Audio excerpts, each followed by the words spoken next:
Secretary of Defense Pete Hegseth responding. The embattled Defense Secretary just spoke, seeming to attack some of his closest former advisors and the media after we learned overnight that he shared detailed military plans in a second Signal chat. This one included his wife and his brother. Let's get right to CNN's Natasha Bertrand in Washington for the latest on all these very new, very significant developments.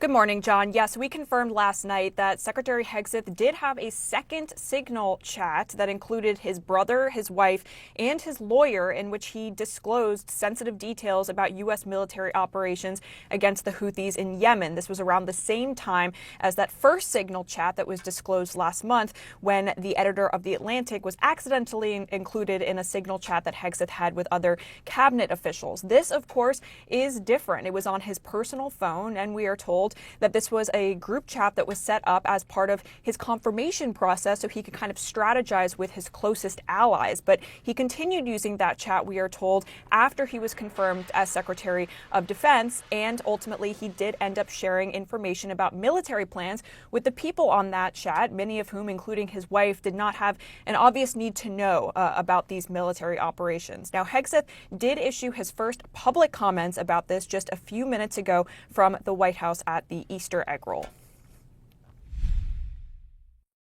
This is what the media does. They take anonymous sources from disgruntled former employees, and then they try to slash and burn people and ruin their reputations. Not going to work with me, because we're changing the Defense Department, putting the Pentagon back in the hands of warfighters, and anonymous smears from disgruntled former employees on old news doesn't matter. So two things, John. First, neither Parnell, his spokesperson, Sean Parnell, his spokesperson, nor Hegseth there are actually denying the substance of the story, that he did have this Signal group chat that included his wife, his brother, and his lawyer. They are instead blaming it on disgruntled former employees, which is the second point here.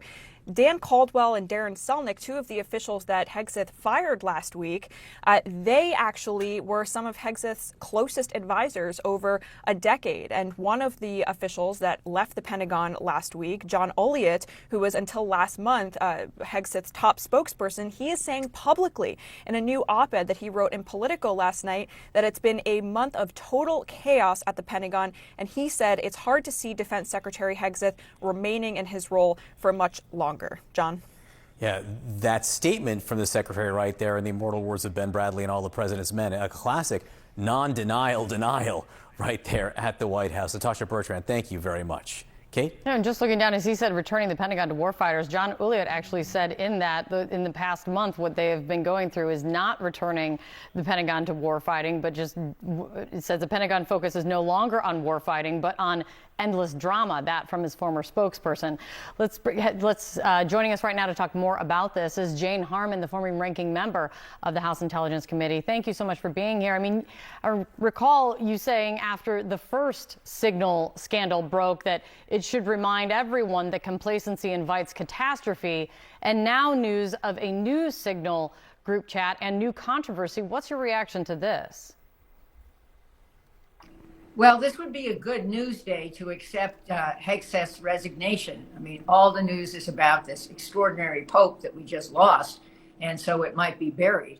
I can't imagine how he survives this. His key staff, as you just reported, has been fired by him. Some of them were on the second call. There are rumors that there may have been as many as 20 calls on unsecured platforms. I mean, that is, I don't know what you call it, tradecraft 00.1. You don't do this.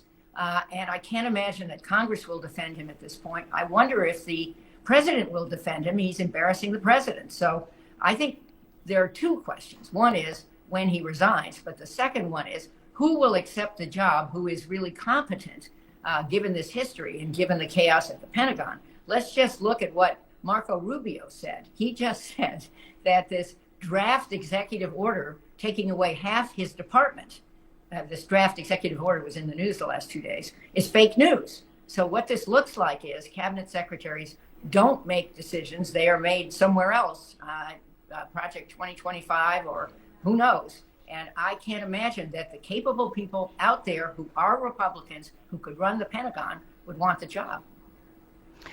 One thing we know, the latest this morning, is coming from the White House press secretary saying that the president still has full faith in Pete Hegseth. We know with the president that can change quickly, but that is the first response from them on this latest Signal chat. On top of this, you have a top advisor until basically days ago of Pete Hegseth, a former Pentagon press secretary for Hegseth, calling this whole thing a month of chaos. This is this op-ed that Natasha Bertrand was just referencing, and two parts I want to pull out. Number one, saying it's hard to see Defense Secretary Pete Hegseth remaining in his role much longer, to the point that you were making. And also this, even strong backers of the secretary like me, this is from John Uliad, me must admit the last month has been a full-blown meltdown at the Pentagon and is becoming a real problem for the administration. And just from your perspective, what does it do when a secretary's longtime advisor, his deputy chief of staff, the chief of staff to the deputy secretary of defense, they all get pushed out of the Pentagon in the midst of all of this? Well, I recently chaired the Commission on National Defense Strategy. We said unanimously, 4 Democrats, 4 Republicans, that this is the most dangerous time in terms of national security since 1945. If I were any one of America's enemies looking at our country, I would think, this is my opportunity to do any number of things. Think massive cyber attack in the U.S. I worry a lot that we could have a cyber 9/11 any day. We've already, in the Pentagon, fired the well-qualified 34-year in the military, 4-star head of the National Security Agency, who also headed U.S. Cyber Command. Just pick that one thing. And most of the qualified women at the top, too, who are doing excellent jobs, including being 4-star members of the military as well. Got to put that in.